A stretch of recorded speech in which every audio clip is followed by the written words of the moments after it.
The New York Knicks continue to disappoint. After getting embarrassed by the Miami Heat, the Knicks now have a record of just 23-26, which ties them for 11th in the East. After adding Kemba Walker and Fournier in the offseason, the Knicks front office was hoping to build off last season's success, but instead, the Knicks are one of the worst teams in the Eastern Conference midway through the season. And with the second hardest schedule left according to Tankathon, finishing the season as a lottery team is starting to look like a strong possibility. One of the biggest questions for the Knicks headed towards the trade deadline was, would they be buyers or would they be sellers? They could try to salvage the season by acquiring a veteran that can improve their playoff chances, or they can punt on the season, trade their veterans for draft picks, and focus more on developing their young guys. Well, according to Brian Windhorst of ESPN, it looks like the answer to that question is the latter. The Knicks are reportedly open to dealing Kemba Walker, Fournier, and Alec Burks to make room for their young guys. And it was also reported that the Knicks are open to trading Julius Randle recently as well. It looks like the front office may be gearing towards a youth movement, which would be a good thing in the long term. If the veterans were traded, this would create more playing time for young players like Quentin Grimes, Obi Toppin, and the recently acquired Cameron Reddish. Now let's take a look at these veterans to see what the Knicks could possibly get back in a trade. Let's start off with Julius Randle. Julius Randle has fallen off a cliff after having an all-star caliber season last year. The Knicks gave him a 4-year max extension last offseason, and so far he hasn't lived up to the expectations that comes with being a max player.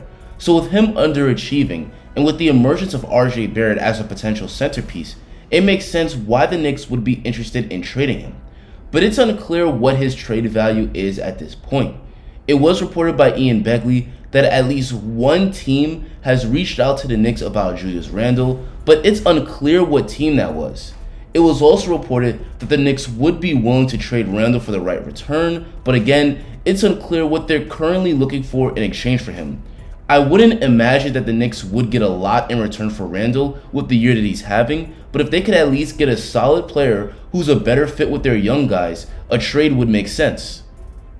Now let's talk about Fournier. Fournier has been the second biggest disappointment for the Knicks this season. After signing a $73 million contract, his production is down across the board.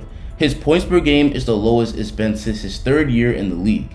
I would imagine that the Knicks would have a hard time dealing him, as he's still on the books for about $20 million a season for the next 2 years. But for all of Evans' faults, he's still shooting 39% from 3 on 7 attempts per game, which is pretty good.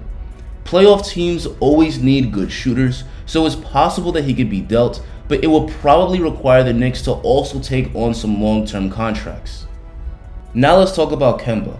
Kemba should probably be a lot easier to move, as he only makes $9 million. He showed that after he got benched by Thibodeau earlier in the year, that he still has a lot left in the tank, going on a brief but dominant stretch where he dropped 44 points on the Wizards and a triple-double on Christmas.